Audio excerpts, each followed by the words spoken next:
Bonjour, bien contente de vous retrouver.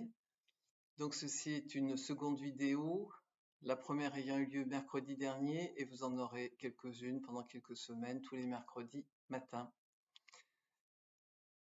Elles ont toutes à voir, ces vidéos, avec le fait de comment exprimer ses besoins, ses désirs à l'autre, de manière à ce qu'ils soient entendables et entendus par l'autre. Nous proposons quelque chose et c'est lui bien sûr qui va décider de nous accorder ce que nous exprimons ou pas. Mais avoir le sentiment sincère que nous avons fait ce que nous avions à faire et plutôt bien, et que si l'autre ne veut pas, hélas, on n'y peut rien. Mais nous, ce que l'on peut, c'est vraiment soigner notre manière d'exprimer ce qui est important pour nous. Donc la première vidéo, nous avions vu que attendre faisait partie des mauvaises manières que nous avions un petit peu nous exprimer, pensant que l'autre pouvait nous apporter ce dont nous avions besoin sans l'exprimer. Je vous invite à regarder cette première vidéo si vous avez envie d'en apprendre un petit peu davantage à ce sujet. Aujourd'hui, la seconde manière difficile avec laquelle nous pouvons communiquer, plutôt mal, c'est d'interpréter. Qu'est-ce que ça veut dire interpréter? Ça veut dire que nous évaluons l'attitude, la posture de l'autre, un froncement de sourcils, une tonalité, une gestuelle, à partir de notre vision du monde. Et c'est là où nous pouvons un petit peu nous prendre les pieds dans le tapis. Et je vais vous donner une anecdote. Je donne quelques petites anecdotes parce que c'est du vécu et que cela me paraît mieux fonctionner ainsi.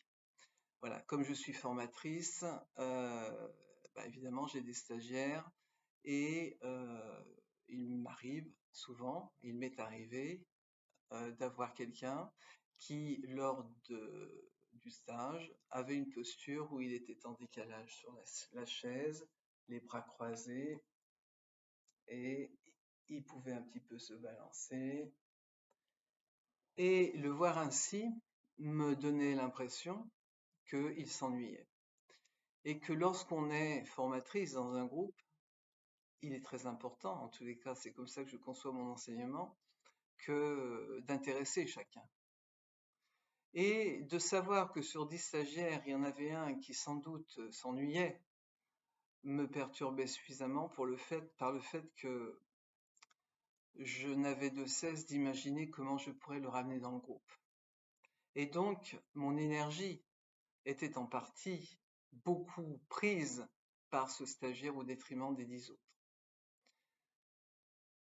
J'aurais pu passer toute la matinée à essayer de faire quelque chose pour que cette personne, elle rentre dans le groupe. Mais je lui ai dit, excusez-moi, j'ai l'impression que, au regard de la manière dont vous vous tenez, c'est-à-dire les bras croisés et en reculant sur votre chaise, que vous n'êtes pas vraiment dedans dans la formation et dans le groupe, que vous me donnez le sentiment de vous ennuyer. Qu'est-ce qui se passe pour vous?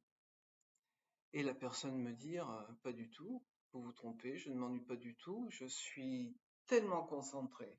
Et en même temps,